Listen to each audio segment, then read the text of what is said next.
Recuerdo que una ocasión, dando clases en Kiev, Ucrania, tenía el tiempo justo para llegar en metro a mi destino.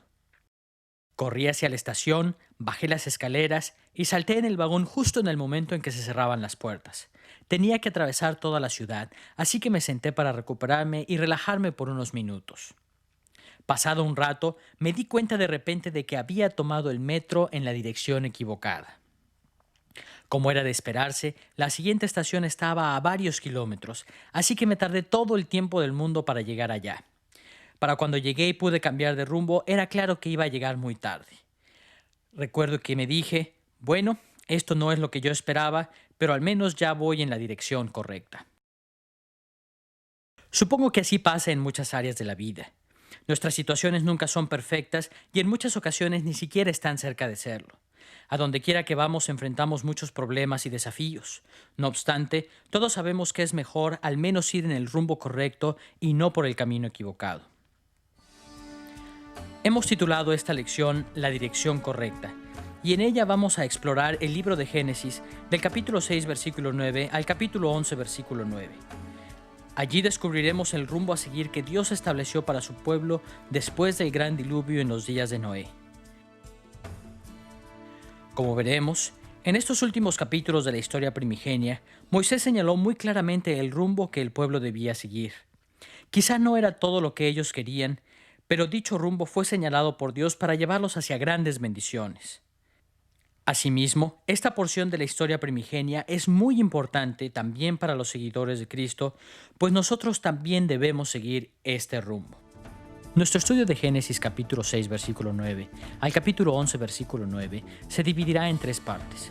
Primero, examinaremos la estructura literaria de estos capítulos. Segundo, exploraremos su significado original, discerniendo el por qué Moisés escribió este material para Israel. Y tercero, recurriremos al Nuevo Testamento como guía para aplicar estos capítulos a nuestras vidas. Comenzaremos nuestro estudio acerca del rumbo correcto explorando la estructura literaria de estos capítulos. El pasaje de Génesis capítulo 6, versículo 9 al capítulo 11, versículo 9 cubre un periodo prolongado de la historia primigenia, la cual puede ser bosquejada de diferentes maneras. Para nuestros propósitos, hemos dividido estos capítulos en dos grandes secciones. La primera sección abarca del capítulo 6, versículo 9 al capítulo 9, versículo 17, y la hemos titulado Rescate por medio del diluvio. En esta porción de Génesis, Moisés describió el diluvio acontecido en los días de Noé. La segunda sección de este material abarca del capítulo 9, versículo 18 al capítulo 11, versículo 9 de Génesis. Hemos titulado esta sección El Nuevo Orden, y en ella se describen algunos eventos cruciales acontecidos inmediatamente después del diluvio, los cuales establecieron patrones que habrían de caracterizar al mundo después. A fin de poder entender mejor el patrón literario de estos capítulos, revisaremos estas dos grandes secciones. Comencemos examinando la estructura del relato que Moisés escribió acerca del diluvio acontecido en los días de Noé. En los últimos años, muchos intérpretes han notado que la historia del diluvio presenta un patrón literario relativamente claro. Aunque es posible describir este patrón de diferentes formas, en este estudio mostraremos cómo es que estos capítulos conforman un drama simétrico compuesto de 5 etapas. La primera etapa de esta narrativa aparece en Génesis capítulo 6, versículo 9 al 22, y la llamaremos Pacto Inicial de Dios con Noé. En esta porción de la narrativa, Moisés resaltó el hecho de que Noé era un hombre justo en un mundo que se había corrompido. Dios habló a Noé y le reveló por qué planeaba destruir a la raza humana. En Génesis capítulo 6, versículo 13, leemos lo siguiente. Dijo pues Dios a Noé, he decidido el fin de todo ser, porque la tierra está llena de violencia a causa de ellos, y he aquí que yo los destruiré con la tierra. No obstante, en esta primera etapa de la narrativa, también se nos dice que Dios planeaba un nuevo comienzo para la humanidad mediante el rescate de un hombre con su familia, Noé el justo. A fin de darle certeza a Noé del propósito que tenía para él, Dios hizo un pacto inicial con Noé. En Génesis capítulo 6, versículos 17 y 18, leemos lo que dijo Dios a Noé. Todo lo que hay en la tierra morirá, mas estableceré mi pacto contigo, y entrarás en el arca tú, tus hijos, tu mujer, y las mujeres de tus hijos contigo. Al principio de la narrativa del diluvio, Dios hizo un voto, un juramento pactual de rescatar a Noé y a su familia del diluvio que se avecinaba. Este pacto garantizaba el rescate de Noé y lo establecía como la cabeza de una nueva humanidad después del diluvio. Ahora que hemos visto cómo comienza la historia del diluvio, enfocándose en el pacto inicial con Noé, vayamos a la última etapa de la historia que establece el balance con la primera, es decir, del capítulo 8, versículo 20 al capítulo 9, versículo 17. Llamaremos a esta etapa Pacto Perenne de Dios con Noé. Como lo sugiere este título, en este pasaje Dios habló de nuevo a Noé después del diluvio e hizo otro pacto con él. Dios decidió dar a la humanidad la oportunidad de un nuevo orden en el mundo. Como leemos en Génesis capítulo 8, versículo 22, mientras la tierra permanezca, no cesarán la sementera y la siega, el frío y el calor, el verano y el invierno, y el día y la noche. A fin de garantizar la certeza de este nuevo orden, Dios hizo un segundo pacto con Noé al final de la narrativa del diluvio en Génesis capítulo 9, versículos 11 al 15. Estableceré mi pacto con vosotros, y no exterminaré ya más toda carne con aguas de diluvio, ni habrá más diluvio para destruir la tierra. Mi arco he puesto en las nubes, el cual será por señal del pacto entre mí y la tierra. Y sucederá que cuando haga venir nubes sobre la tierra, se dejará ver entonces mi arco en las nubes, y me acordaré del pacto mío que hay entre mí y vosotros y todo ser viviente de toda carne. Vemos así que el relato del diluvio del Génesis concluye con la promesa pactual de que nunca jamás un diluvio volvería a destruir la tierra, y con el arco que Dios pone en las nubes como una señal que asegura que nunca se olvidará de su promesa. Esta promesa del pacto con la que cierra el relato resalta la gran importancia que Noé tuvo en la historia primigenia. Él fue el mediador de un pacto que se extendió a todas las generaciones futuras. Teniendo en mente cómo comienza y cómo concluye el relato, podemos ahora explorar las etapas intermedias de la narrativa del diluvio. La porción media del relato va del pacto inicial hasta el nuevo orden del pacto final, desenvolviéndose a lo largo de 3 etapas. La segunda etapa de esta narrativa, la cual se encuentra en el capítulo 7 de los versículos 1 al 16, la hemos titulado Noé escapa del diluvio. El contenido de este material es bastante claro y directo. Noé preparó el arca e introdujo en ella animales de cada especie. Las aguas del diluvio comenzaron a inundar el mundo, pero Noé, su familia y los animales que había juntado estaban a salvo en el interior del arca. La cuarta etapa de la historia del diluvio es el contrapunto dramático de la segunda etapa, pues describe la salida de Noé a tierra seca en Génesis capítulo 8, versículos 6 al 19. Cuando las aguas del diluvio comenzaron a descender, Noé esperaba ansiosamente que apareciera la tierra seca para poder dejar el arca.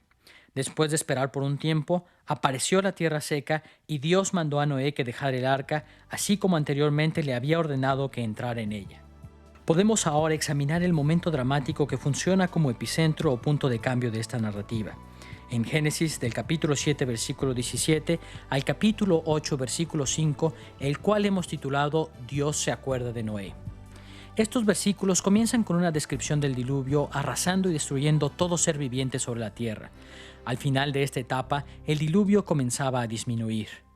El elemento central de esta sección es un enunciado simple pero profundo, el cual explica la razón por la cual Dios comenzó a calmar tan devastador diluvio. En Génesis capítulo 8, versículo 1, Moisés escribió que, en medio de la tormenta, se acordó Dios de Noé y de todos los animales y de todas las bestias que estaban con él en el arca, e hizo pasar Dios un viento sobre la tierra y disminuyeron las aguas. Por su gran misericordia, Dios no se olvidó del pacto que había hecho con Noé y con aquellos que estaban con él. Se acordó de los ocupantes del arca y actuó en su favor, contrarrestando el furioso diluvio. Este bosquejo resalta las preocupaciones primordiales del relato del diluvio. Moisés describió el diluvio como una historia de rescate. Ciertamente el juicio recayó sobre los impíos de la tierra, pero la principal preocupación de Moisés era mostrar que Dios había traído a la humanidad por medio de Noé a un nuevo mundo de grandiosas bendiciones. Ya que hemos revisado la primera de las dos grandes secciones en que se divide Génesis capítulo 6 versículo 9 al capítulo 9 versículo 17, vayamos a la segunda sección, que abarca de Génesis capítulo 9 versículo 18 al capítulo 11 versículo 9 y que hemos titulado El Nuevo Orden. El relato de Moisés del Nuevo Orden en los capítulos 9 al 11 se compone de dos unidades básicas. Por un lado, Génesis capítulo 9 versículo 18 al capítulo 10 versículo 32 se enfoca en los hijos de Noé. Por otro lado, Génesis 11 versículos 1 al 9 se ocupa de la derrota de la ciudad de Babel. Aunque a primera vista parecería que estos pasajes no están relacionados entre sí, vistos en conjunto nos proporcionan un modelo del nuevo orden en el mundo, pues presentan las características centrales de la historia de la humanidad a partir de ese momento. Veamos primero el relato de los hijos de Noé y la manera en que éste contribuye en presentar este retrato del nuevo orden en el mundo. El registro de Moisés acerca de los hijos de Noé en los capítulos 9 y 10 de Génesis se compone de un encabezado y dos grandes etapas. En el capítulo 9 versículos 18 y 19 encontramos un encabezado que indica que esta unidad trata primordialmente acerca de los tres hijos de Noé y de cómo fueron distribuidos sobre la faz de la tierra. De conformidad con este encabezado, el registro de Moisés acerca de los hijos de Noé se divide en dos grandes etapas. En primer lugar, en el capítulo 9 de los versículos 20 al 29, la historia establece algunas distinciones entre los hijos. En segundo lugar, en el capítulo 10 de los versículos 1 al 32, se describe la distribución de los hijos de Noé y sus descendientes. Veamos ahora cada una de estas secciones por separado. En el capítulo 9, versículos 20 al 29, se encuentra ese pasaje bien conocido que habla sobre la maldición de Canaán, el hijo de Cam.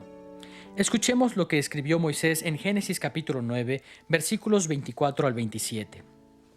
Y despertó Noé de su embriaguez, y supo lo que había hecho su hijo más joven, y dijo: Maldito sea Canaán. Dijo más: Bendito por Jehová, mi Dios, sea Sem, engrandezca Dios a Jafet. Dicho en términos simples, esta narrativa presenta los eventos que llevaron a establecer diferencias más marcadas entre los descendientes de Noé. Noé maldijo a Canaán, el hijo de Cam. Canaán sería el más miserable de los esclavos de sus hermanos. No obstante, Noé también pronunció bendiciones sobre sus otros hijos, Sem y Jafet, por haberlo tratado respetuosamente. Moisés incluyó esta historia en su descripción del nuevo orden posterior al diluvio, debido a que toda la raza humana desciende de los tres hijos de Noé. Las distinciones hechas aquí definirían las dinámicas de las relaciones humanas que se han observado a partir de entonces en la historia bíblica. Esta forma de entender las diferencias entre los hijos de Noé es confirmada en el capítulo 10, que trata sobre la forma en que se distribuyeron los hijos de Noé. Refiriéndose a las generaciones que vinieron mucho después de Noé, Moisés da una lista en el capítulo 10 en la cual muestra los lugares a donde fueron los descendientes de Cam, Sem y Jafet por todo el mundo. De acuerdo con Génesis 10, los jafetitas ocuparon los territorios que se encuentran al norte, noreste y noroeste de Canaán. Con algunas excepciones, los camitas ocuparon la parte norte de África y en particular ese hijo de Cam llamado Canaán habitó en la tierra de Canaán, la tierra prometida para Israel. Los semitas o pueblos semíticos ocuparon grandes territorios de la península arábiga. Aunque el registro de Génesis 10 es sumamente selectivo y está diseñado para proporcionar únicamente pautas generales de los movimientos migratorios, esto le bastó a Moisés para ilustrar algunos patrones que caracterizaron en el largo plazo la interacción humana en el nuevo orden después del diluvio. Ya que hemos visto la estructura literaria del énfasis que Moisés pone en los hijos de Noé en Génesis capítulo 9 y 10, podemos ahora revisar la segunda porción del nuevo orden después del diluvio, la destrucción de la ciudad de Babel en el capítulo 11 versículos 1 al 9. La historia de la Torre de Babel tiene una estructura literaria simétrica compuesta por 5 etapas o momentos dramáticos. La narrativa comienza con la mayor parte de la humanidad unida en la primera etapa, que comprende los versículos 1 y 2. En contraste con esto, cuando la narrativa concluye en los versículos 8 y 9, Dios ha dispersado a la humanidad sobre la tierra, confundiendo su lenguaje. Pero ¿cómo fue que la humanidad pasó de estar unida y con una sola lengua a estar dispersa y teniendo muchas lenguas? La porción media de la narrativa explica lo que sucedió. La segunda etapa, en los versículos 3 y 4, nos habla del plan que tenía la gente. Pretendían construir una ciudad con una gran torre que alcanzara el cielo para así volverse absolutamente invencibles y alcanzar fama para la posteridad. Sin embargo, la cuarta etapa de esta narrativa establece el balance al reportar en los versículos 6 y 7 el plan de Dios para contrarrestar el plan humano.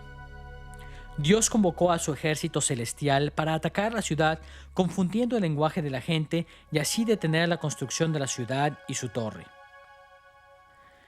El epicentro o punto de cambio de esta historia se encuentra en el versículo 5, donde Dios le echa un vistazo a la ciudad y a su torre. Una vez que vio la ciudad y los soberbios planes de sus habitantes, Dios determinó poner fin a la ciudad de Babel. Vemos entonces que, de acuerdo con Moisés, la vida después del diluvio estaba lejos de ser el paraíso que hubiésemos esperado. Por el contrario, el relato de los hijos de Noé muestra que el nuevo orden incluye complejas interacciones entre diversos grupos de seres humanos. Es también un mundo más desafiante en contra de Dios, pero también vemos que a su tiempo Dios derrota a aquellos que lo desafían. Aunque estas estructuras del nuevo orden podrían parecer extrañas en nuestros días, veremos que su mensaje fue muy claro a la luz de las experiencias de los israelitas para quienes Moisés escribió estos capítulos originalmente. Ahora que hemos visto la estructura literaria de Génesis capítulo 6 versículo 9 al capítulo 11 versículo 9, podemos hacernos una segunda pregunta. ¿Por qué escribió Moisés su relato del diluvio y del nuevo orden resultante? ¿Qué lecciones estaba enseñándoles a los israelitas mientras iba guiándolos hacia la tierra prometida? Está por demás decir que Moisés escribió acerca del diluvio y del curso del nuevo orden para informar a Israel acerca de los hechos de este periodo en la historia primigenia.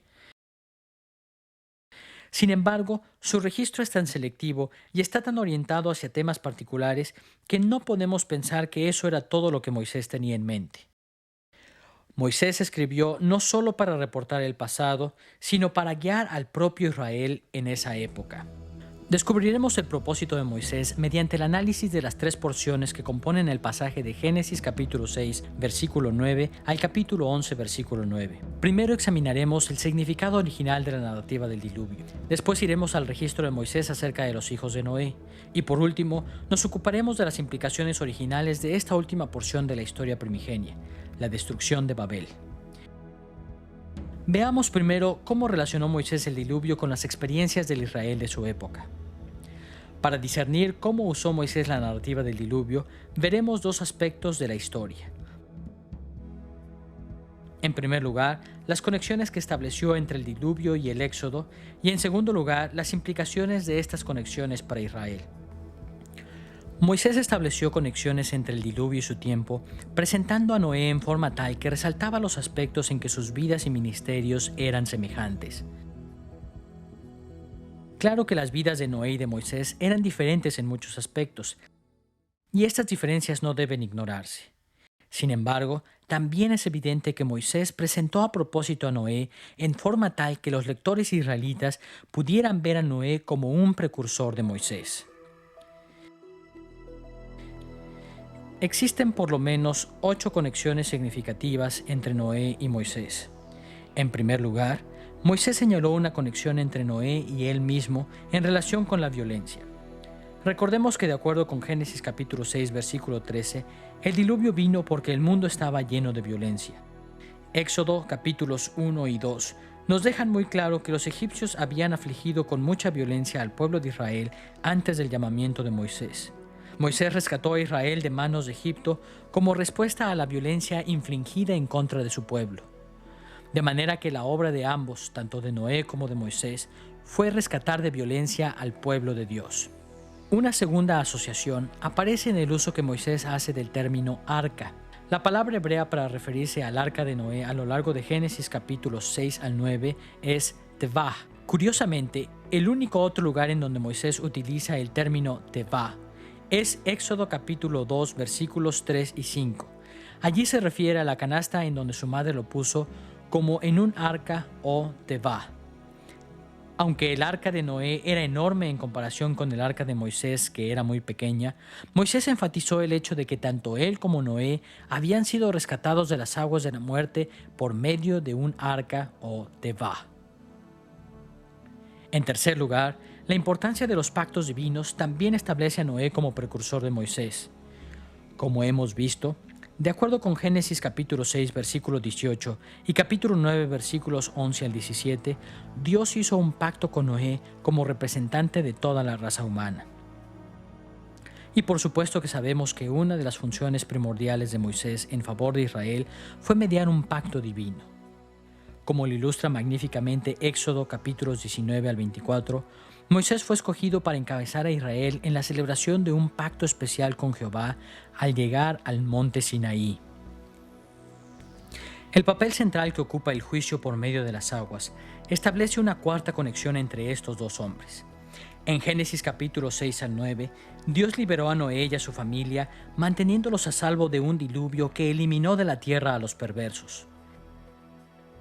De manera muy similar, de acuerdo con Éxodo capítulos 13 al 15, Moisés sacó a Israel de Egipto cruzando por en medio del Mar Rojo, cuyas aguas, en cambio, destruyeron al ejército de sus opresores egipcios. En quinto lugar, Dios hizo soplar viento para mover las aguas tanto en los días de Noé como en los de Moisés. Como hemos leído, de acuerdo con Génesis capítulo 8, versículo 1, Dios envió un viento para hacer disminuir las aguas del diluvio. De manera similar, de acuerdo con Éxodo capítulo 14, versículo 21, con respecto al Mar Rojo, hizo Jehová que el mar se retirase por recio viento oriental. Una sexta conexión aparece en el énfasis puesto en los animales. Como nos dice Génesis capítulo 6, versículo 19, Dios mandó a Noé llevar consigo animales en el arca. Curiosamente, por lo menos en otras 4 ocasiones, el libro de Éxodo menciona los muchos animales que salieron de Egipto con los israelitas.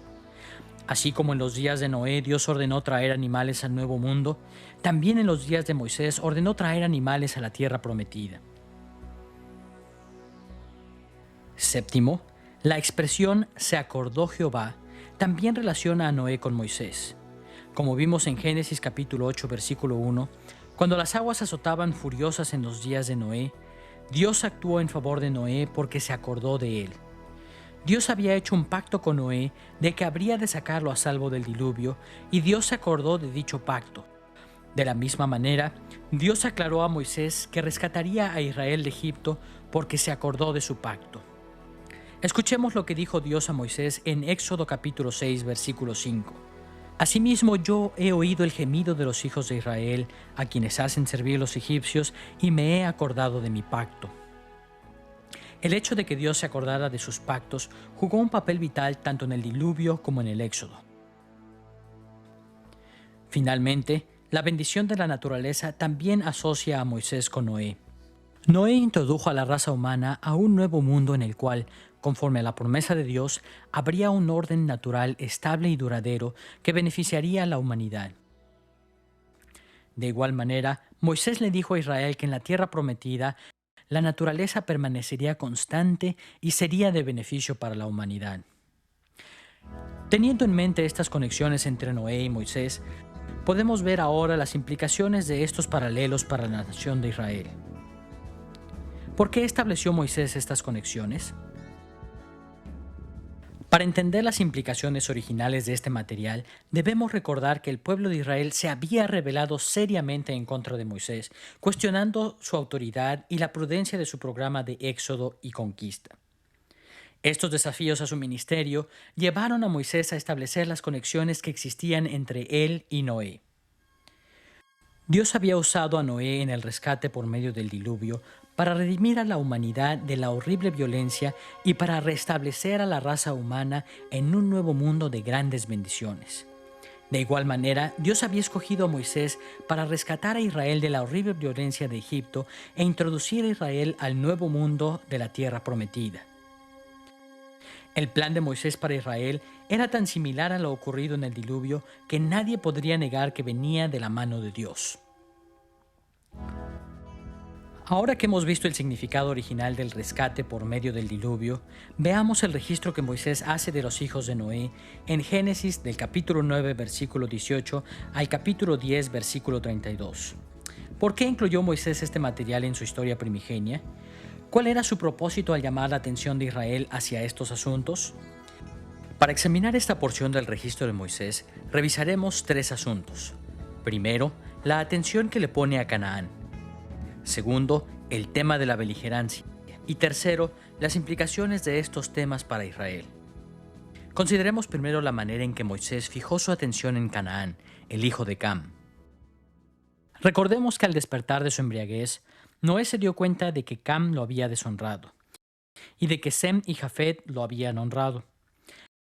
Ahora bien, parecería razonable que Noé se hubiera enojado con Cam y lo hubiera maldecido, así como que hubiera bendecido a sus otros hijos.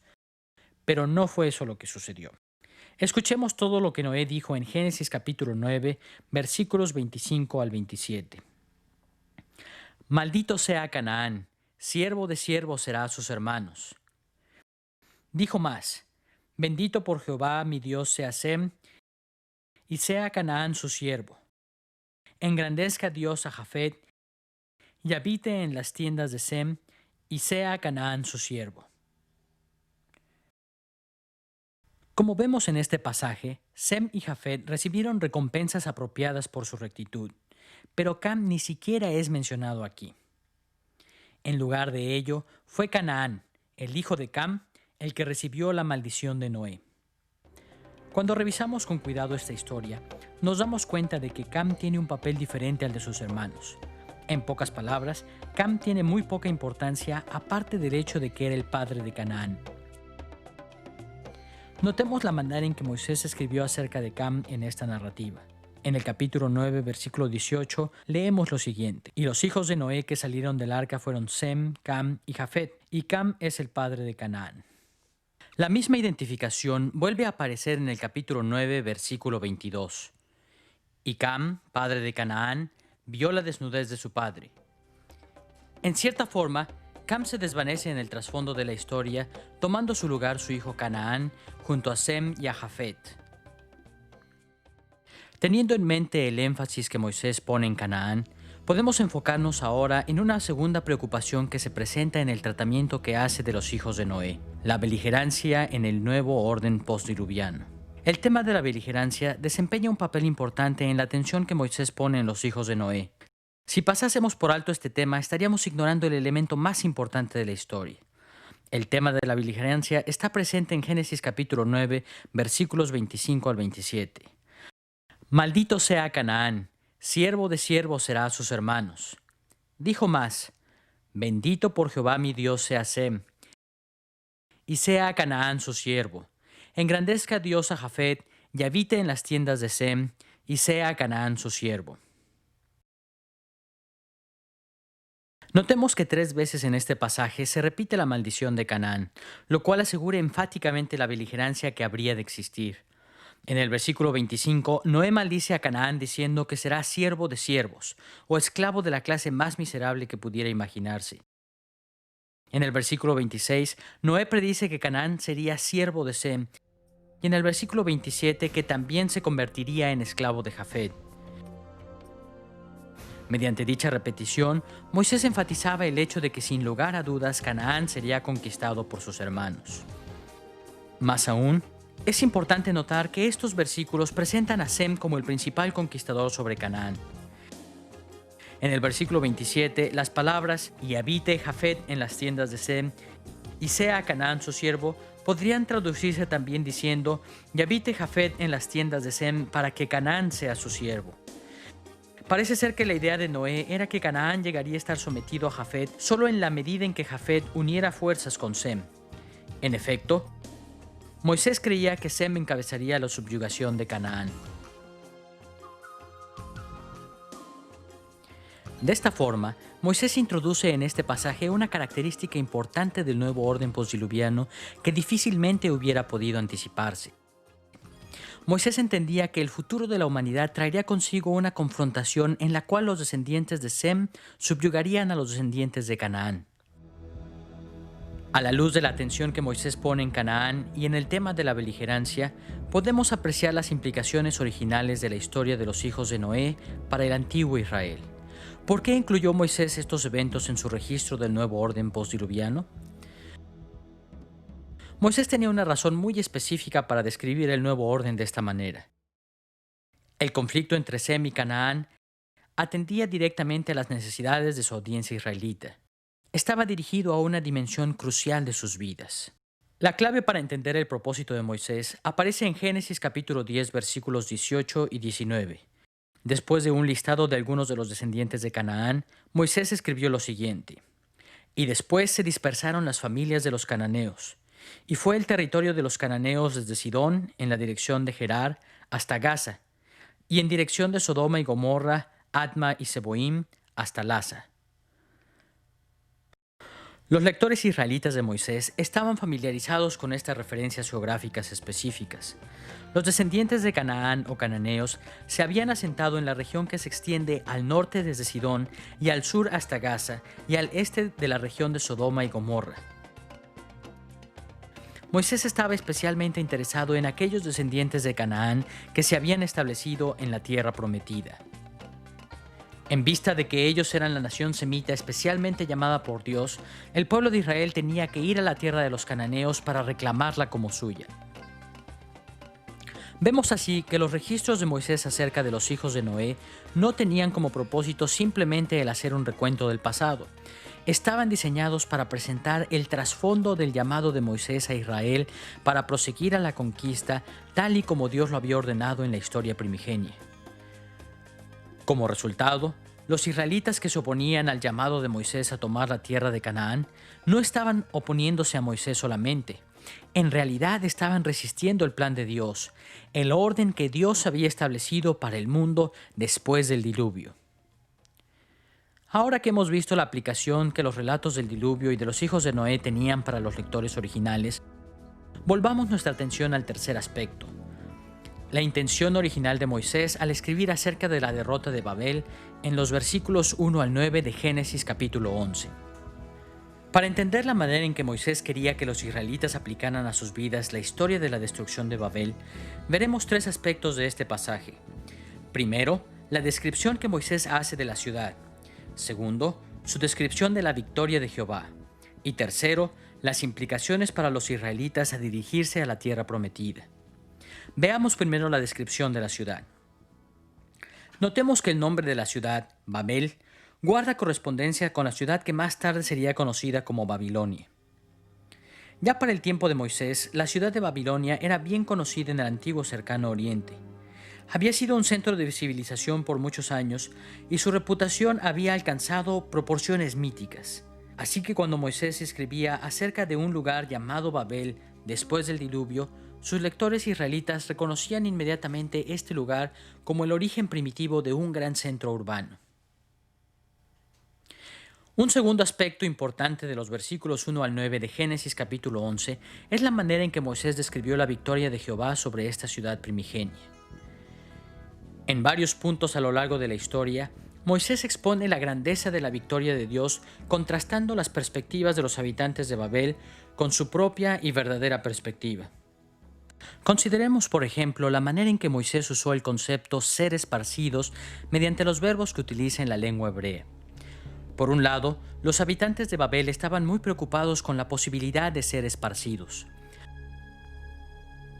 En el capítulo 11, versículo 4, encontramos que construyeron la ciudad por si fueran esparcidos sobre la faz de toda la tierra.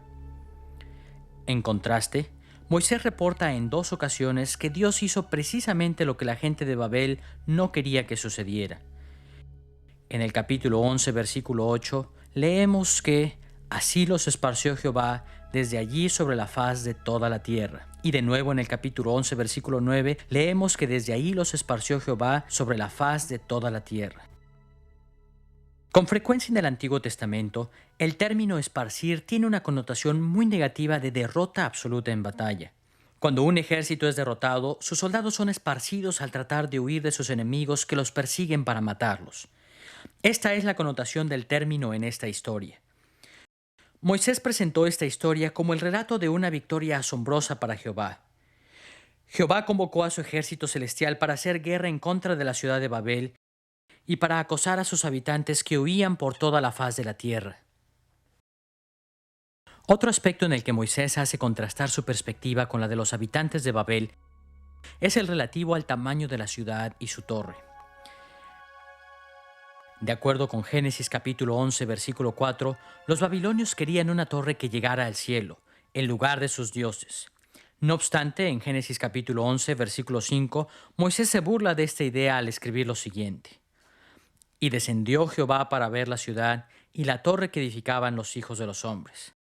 La palabra hebrea yarad, traducida aquí como descender, tiene una connotación muy específica en esta historia. Nos dice que lo que Dios hizo no fue simplemente notar la ciudad o ir a visitarla, sino que mientras que los babilonios pensaban que su torre alcanzaría el cielo, Moisés enfatiza el hecho de que Jehová tuvo que agacharse desde el alto cielo tan solo para ver la ciudad. Vemos así que Moisés se burló de las pretensiones de los habitantes de Babel. Desde el punto de vista de Jehová, esta ciudad era poco más que una manchita. Finalmente, debemos darnos cuenta de la forma en que la derrota de Babel llevó a Moisés a ridiculizar la reputación de esta ciudad primigenia. Sus habitantes la llamaron Babel. En las lenguas de Mesopotamia, el término Babel significaba el portón de Dios. Este nombre expresaba una creencia según la cual sus zigurates eran, de hecho, puertas de entrada al lugar de los dioses, razón por la cual contaban con la protección de los poderes del cielo. Pero Moisés tenía un punto de vista diferente con respecto al nombre de la ciudad. En vista de la devastadora derrota que Jehová había tenido sobre Babel, quedaba claro que dicha ciudad claramente no era ningún portón de Dios. ¿Cuál era entonces el significado de ese nombre? Con contundente sarcasmo, Moisés responde así en Génesis capítulo 11, versículo 9. Por esto fue llamado el nombre de ella Babel, porque allí confundió Jehová el lenguaje de toda la tierra. Para entender el sarcasmo de este versículo, necesitamos entender la forma en que Moisés jugó con el sonido de dos palabras hebreas. Primero dijo: por esto fue llamado el nombre de ella Babel. La palabra hebrea para Babel es simplemente Babel, es decir, una versión hebrea de la forma en que llamaban a ese lugar los mesopotamios. Sin embargo, Moisés explica luego que la ciudad tenía ese nombre porque allí confundió Jehová el lenguaje humano. La palabra traducida confundió corresponde a la palabra hebrea Balal, cuyo sonido es muy similar a Babel. De ahí el giro sarcástico que Moisés le da. Así humilló a la antigua ciudad diciendo que la verdadera razón por la que fue llamada Babel era porque Balal o confusión se llevó a cabo allí. Así que, desde el punto de vista de Moisés, el nombre Babel era apropiado para ese lugar no porque fuera la puerta de entrada a Dios, sino porque fue un lugar no solo de confusión, sino de confusión para todo el mundo. De esta manera tan sarcástica, Moisés revertía la reputación de asombro de la que gozaba Babilonia en sus días. Seguramente los israelitas se reían con gusto mientras Moisés les contaba cómo Jehová su Dios había vencido y se había burlado de la ciudad más formidable de la historia primigenia. Teniendo en mente la descripción de la ciudad y de la victoria de Jehová, podemos ver ahora las implicaciones de esta historia para el pueblo de Israel al dirigirse a la tierra prometida. Como sabemos, en Cades Barnea, Moisés envió espías a la tierra de Canaán, los cuales volvieron con malas noticias. Dijeron que Israel no podría conquistar la tierra de Canaán, pues dicho enemigo era demasiado formidable para ellos. Como resultado, los israelitas abandonaron la conquista y pasaron los siguientes 40 años vagando por el desierto. No fue sino hasta que la siguiente generación llegó a la edad adulta que Moisés comenzó a dirigir a Israel de nuevo hacia Canaán. El registro de la derrota de la ciudad primigenia de Babel se vuelve más significativo aún cuando lo vemos a la luz de lo que los espías reportaron acerca de las ciudades de Canaán, según lo leemos en Deuteronomio capítulo 1, versículo 28. Este pueblo es mayor y más alto que nosotros, las ciudades grandes y amuralladas hasta el cielo. Lamentablemente, en la mayoría de las traducciones modernas no puede apreciarse tan claramente la conexión entre esta descripción de las ciudades cananeas y la Torre de Babel. La palabra que utilizaron los espías al decir que las ciudades estaban amuralladas hasta el cielo es la palabra hebrea shamayim, que frecuentemente se traduce como cielo. Este es, de hecho, el mismo término utilizado con respecto a Babel, cuando en Génesis capítulo 11, versículo 4, dice que querían construir una torre cuya cúspide llegue al cielo. La idea en ambos casos es que las ciudades serían invencibles porque habrían alcanzado las alturas del cielo. Es así como Moisés establece la conexión entre la ciudad primigenia de Babel y las ciudades de Canaán. Dichos israelitas pensaban que las murallas de las ciudades de Canaán alcanzaban el cielo, así como los constructores de la Torre de Babel pensaban que sus zigurates alcanzarían el cielo. Es así como Moisés establece la conexión entre la ciudad primigenia de Babel y las ciudades de Canaán. Dichos israelitas pensaban que las murallas de las ciudades de Canaán alcanzaban el cielo, así como los constructores de la Torre de Babel pensaban que su sigurat alcanzaría el cielo. Esta conexión entre la ciudad de Babel y las ciudades de Canaán nos deja muy claro cuál era el propósito de Moisés. En términos simples, aunque pareciera que las ciudades cananeas que enfrentaba Israel habían alcanzado el cielo, en realidad no representaban ninguna amenaza para el poder de Jehová. Tal y como Dios había rescatado a la raza humana y había traído un nuevo orden por medio del diluvio, así también Dios había rescatado a Israel de manos de Egipto. Tal y como Dios había ordenado la beligerancia entre Sem y Canaán, así también Moisés estaba dirigiendo a Israel hacia la tierra de los cananeos. Tal y como Dios destruyó la gran ciudad de Babel, así también pronto daría la victoria a Israel sobre las ciudades de Canaán. A partir de estos capítulos de la historia primigenia, el pueblo de Israel debía entender que seguir a Moisés hacia la tierra prometida significaba tomar el rumbo correcto. Hasta ahora hemos visto la estructura literaria y el significado original del registro de Moisés en Génesis capítulo 6, versículo 9 al capítulo 11, versículo 9. Ahora sí estamos listos para hacernos una tercera pregunta. ¿Cuáles son algunas de las formas en que debemos aplicar este material a nuestras vidas hoy en día? Como usualmente lo hacemos, nuestro acercamiento al tema de las aplicaciones para nuestros días seguirá la descripción que el Nuevo Testamento hace de las 3 etapas del reino de Cristo. Veremos en primer lugar cómo es que tanto el rescate por medio del diluvio como el nuevo orden resultante se aplican a la inauguración del reino en la primera venida de Cristo. Después volveremos nuestra atención a la relevancia de estos para la continuación del reino a lo largo de la historia de la Iglesia. Y por último, examinaremos cómo es que el Nuevo Testamento aplica esta porción de la historia primigenia a la consumación del reino cuando Cristo regrese en gloria. En la medida en que vayamos acercándonos a los últimos capítulos de la historia primigenia, descubriremos que el Nuevo Testamento toma el propósito original de Moisés para Israel y lo extiende a las 3 etapas del reino de Cristo, es decir, su obra en el pasado, en el presente y en el futuro. Veamos primero cómo es que el Nuevo Testamento ve estos temas a la luz de la primera venida de Cristo. La manera en que Cristo consumó tan grande salvación en favor de su pueblo en la inauguración del reino alude a los temas enfatizados por Moisés en Génesis del capítulo 6, versículo 9 al capítulo 11, versículo 9. Podemos ver estas alusiones en por lo menos 2 ámbitos: el pacto mediado por Cristo y la victoria consumada también por Él. Por un lado, Cristo trajo libertad a su pueblo por medio de un pacto que los rescató del juicio de Dios. Como hemos visto, Noé jugó un papel especial como mediador de un pacto, y Moisés aprovechó esto para explicar su propio ministerio a Israel. De igual modo, el Nuevo Testamento nos enseña que Cristo es nuestro libertador en virtud de haber mediado un nuevo pacto cuando vino a esta tierra. A menudo los cristianos nos olvidamos del hecho de que cuando Cristo vino a esta tierra, el pueblo de Dios estaba bajo el juicio divino. Por cuanto Israel había violado tan flagrantemente los pactos del Antiguo Testamento, en el año 586 a.C., los babilonios destruyeron Jerusalén y el pueblo de Israel nunca se recuperó del todo de la dominación extranjera.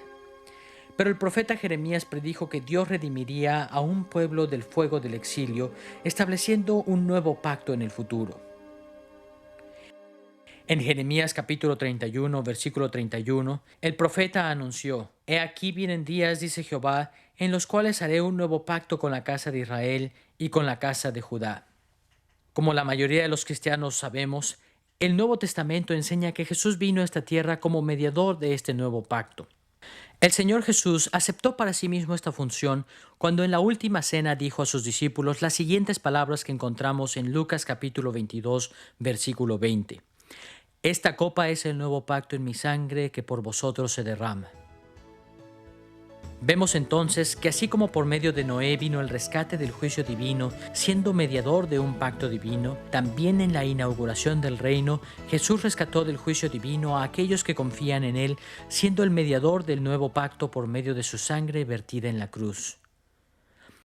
Además de traer un nuevo pacto, el ministerio terrenal del Señor Jesús dio cumplimiento al tema de la victoria en Guerra Santa.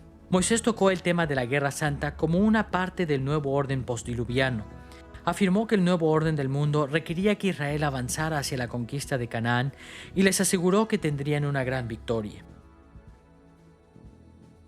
Ahora comparemos esto con la manera en que Pablo describió la victoria de Cristo en la inauguración del reino en Colosenses capítulo 2, versículo 15. Y despojando a los principados y a las potestades, los exhibió públicamente, triunfando sobre ellos en la cruz. Como se desprende de este pasaje, la victoria del Señor Jesús en su primera venida no fue política sino espiritual. Con la muerte y resurrección del Señor Jesús se inició la derrota de los principados malignos y las potestades espirituales que dominaban el mundo en aquellos días. Su obra de redención los exhibió públicamente, tal y como Jehová lo hizo con la ciudad de Babel y las grandes ciudades de Canaán. En este sentido, no solo nos rescató mediante su nuevo pacto, sino que por medio de su muerte y resurrección, el Señor Jesús obtuvo también la victoria sobre las fuerzas espirituales de las tinieblas. Los seguidores de Cristo ven su ministerio terrenal como el principio de la victoria final prometida mucho tiempo atrás en el libro de Génesis. Como es de esperarse, el Nuevo Testamento no se limita solo a relacionar los temas de Génesis del capítulo 6 versículo 9 al capítulo 11 versículo 9 con la primera venida de Cristo, sino que también lo aplica a la continuación del reino, es decir, a la era en que vivimos. El Nuevo Testamento describe el periodo de tiempo entre la primera y la segunda venida de Cristo, por lo menos en dos formas relacionadas con los últimos capítulos de la historia primigenia de Moisés. Lo anterior se relaciona directamente con la importancia del bautismo y el conflicto espiritual en la vida cristiana. En la medida en que vivimos la vida cristiana en esta era, entramos en contacto con las implicaciones resultantes del diluvio de Noé y del nuevo orden postdiluviano. Hay un pasaje del Nuevo Testamento en particular que describe al bautismo en términos del rescate por medio del diluvio. Veamos lo que escribió el apóstol Pedro en 1 de Pedro capítulo 3 versículos 20 al 22. Cuando una vez esperaba la paciencia de Dios en los días de Noé, mientras se preparaba el arca, en la cual pocas personas, es decir, 8, fueron salvadas del agua.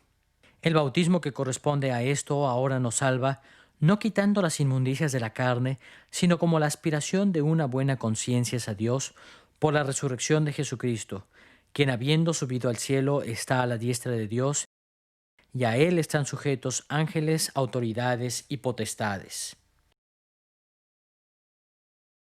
En este extraordinario pasaje, Pedro estableció una conexión directa entre el diluvio y la experiencia personal de salvación de cada creyente durante la continuación del reino. Pedro resalta el hecho de que Noé y su familia fueron salvados por agua. Su rescate por agua abrió el camino a la humanidad para entrar a un nuevo mundo de bendiciones. Pero notemos también que Pedro estableció una relación específica entre el agua del diluvio y la vida cristiana, centrando su atención en el bautismo. Es decir, que el agua en los días de Noé prefiguraba o apuntaba hacia el agua del bautismo cristiano. Como lo vimos en esta lección, el agua limpió al mundo de la horrenda corrupción que prevalecía en los días de Noé y abrió el camino para un nuevo comienzo, así como el paso de Moisés a través del Mar Rojo removió la tiranía de Egipto y trajo un nuevo comienzo para la nación de Israel. De igual manera, El agua del bautismo limpia a los creyentes de sus pecados y les concede un nuevo comienzo de vida eterna en Cristo. No obstante, debemos poner mucha atención en el hecho de que Primera de Pedro capítulo 3 versículo 21 afirma que el bautismo salva solamente en el sentido de que es la entrega comprometida de una buena conciencia hacia Dios. En otras palabras, el mero lavamiento con agua durante el bautismo no salva a nadie. Por el contrario, el bautismo simboliza la salvación solo en la medida en que sea la entrega comprometida de un corazón perdonado y limpiado del pecado mediante la fe en Cristo. Así es como el Nuevo Testamento aplica el mensaje del rescate por medio del diluvio al periodo de la continuación del reino, afirmando que cada vez que mediante la fe salvífica un individuo se entrega a Cristo, éste atraviesa por las aguas del lavamiento del bautismo para entrar a una vida nueva, así como Noé fue llevado por las aguas del diluvio a un nuevo mundo.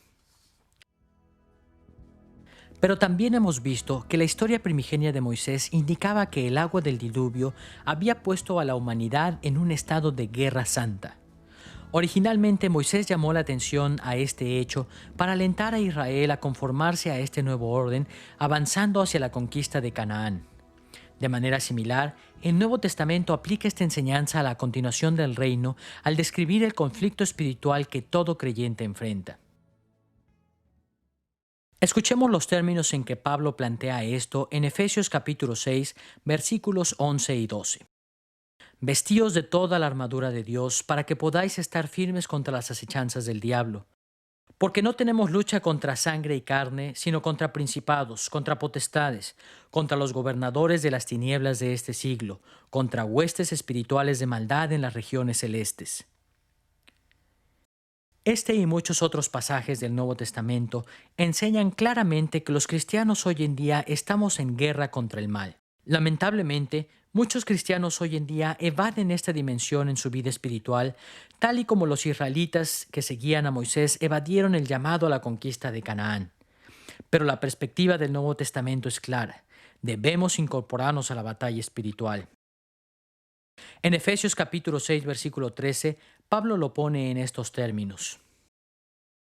Por tanto, tomad toda la armadura de Dios para que podáis resistir en el día malo, y habiendo acabado todo, estar firmes. Si nos ponemos la armadura de Dios, seremos victoriosos en nuestra guerra espiritual. Vemos así que el Nuevo Testamento conecta el rescate de Noé por medio del diluvio con nuestro rescate por medio del bautismo, y de esa forma nos enseña que así como el mundo primigenio fue rescatado para librar una guerra, así también nosotros por medio del bautismo somos rescatados a fin de que libremos la guerra espiritual cada día de nuestras vidas. A la luz de esta aplicación que el Nuevo Testamento hace de los últimos capítulos de la historia primigenia a la inauguración y a la continuación del reino, no nos sorprenderá descubrir que la consumación del reino se describe también en términos alusivos al diluvio y a la beligerancia del nuevo orden en el mundo primigenio.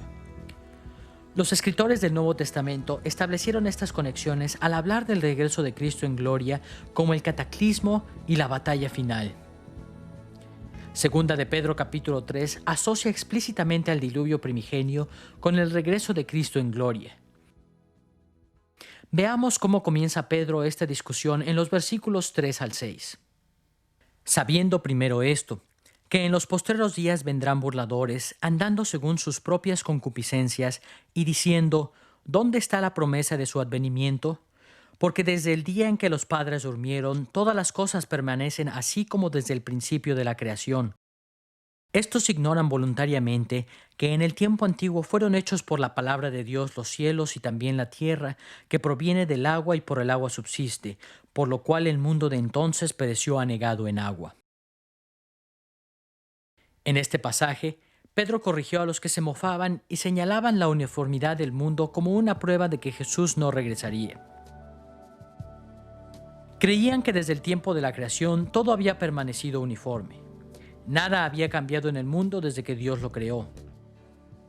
Y puesto que nada había cambiado, creían que nada cambiaría jamás. No obstante, Pedro apela a los registros de Moisés en relación con el diluvio para demostrar lo contrario. Dios hizo que el mundo emergiera del agua en el principio, pero luego lo destruyó en los días de Noé por medio del diluvio. Un cataclismo de enormes proporciones había ocurrido en la historia del mundo. Dios había intervenido para destruir el mundo en los días de Noé. Escuchemos ahora las conclusiones de Pedro en 2 de Pedro capítulo 3 versículo 7. Pero los cielos y la tierra que existen ahora están reservados por la misma palabra, guardados para el fuego en el día del juicio y de la perdición de los hombres impíos. Dicho en términos simples, Pedro argumentó que así como el mundo primigenio había sido destruido por medio del diluvio, así también los cielos y la tierra que existen ahora llegarán a su fin cuando Cristo regrese para traer juicio. Ciertamente este tiempo de juicio vendrá por fuego y no por agua. Pero podemos estar seguros que cuando Dios decida actuar en contra del pecado en el mundo en forma definitiva, esto será por medio de una gran destrucción cósmica, de manera similar a la del diluvio primigenio. Es así como el Nuevo Testamento nos enseña a entender el regreso de Cristo a la luz del diluvio. En los días de Noé, los perversos fueron juzgados y arrancados de la tierra por medio de una gran catástrofe cósmica.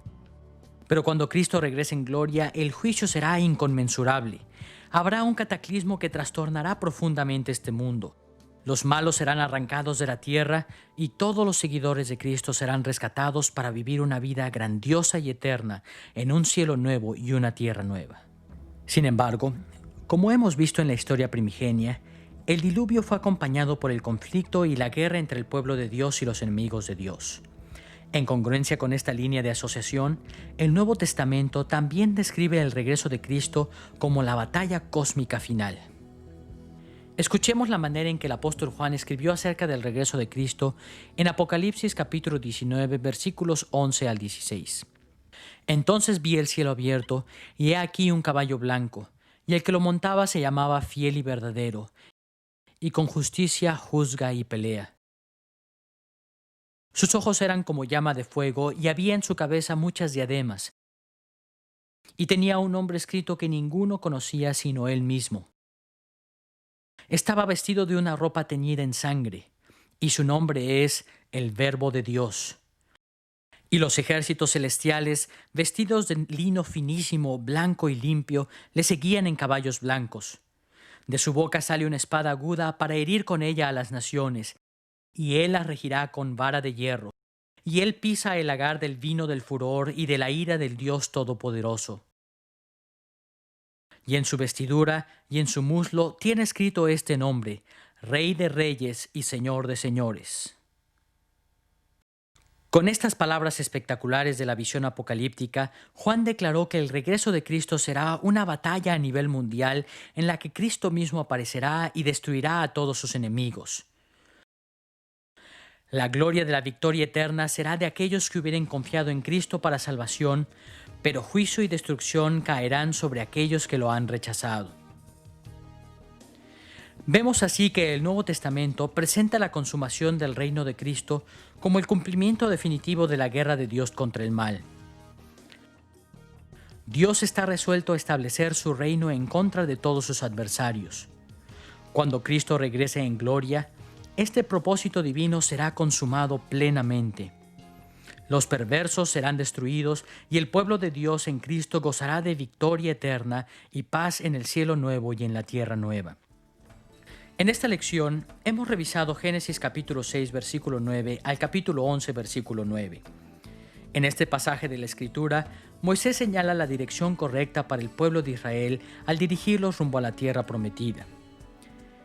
Hemos visto la estructura literaria de estos capítulos y cómo los diseñó Moisés para animar a Israel a avanzar con seguridad hacia la conquista de Canaán. También hemos visto la manera en que el Nuevo Testamento aplica estos temas a las 3 etapas del reino de Cristo. Al enfrentar las luchas y los retos que entraña el vivir para Cristo en este mundo caído, debemos tomar muy a pecho el mensaje que Moisés dio al pueblo de Israel hace tanto tiempo. En Cristo, Dios nos ha rescatado de la tiranía del pecado, tal y como rescató al mundo primigenio por medio de Noé. Pero también nos ha puesto en una senda que requiere un periodo de conflicto y lucha, en tanto que esperamos el día en que Cristo traerá la victoria definitiva para su pueblo. Entretanto, sabemos que el mundo en el que vivimos todavía no es perfecto, pero podemos estar seguros de que seguir a Cristo en su batalla espiritual por el mundo significa seguir la dirección correcta.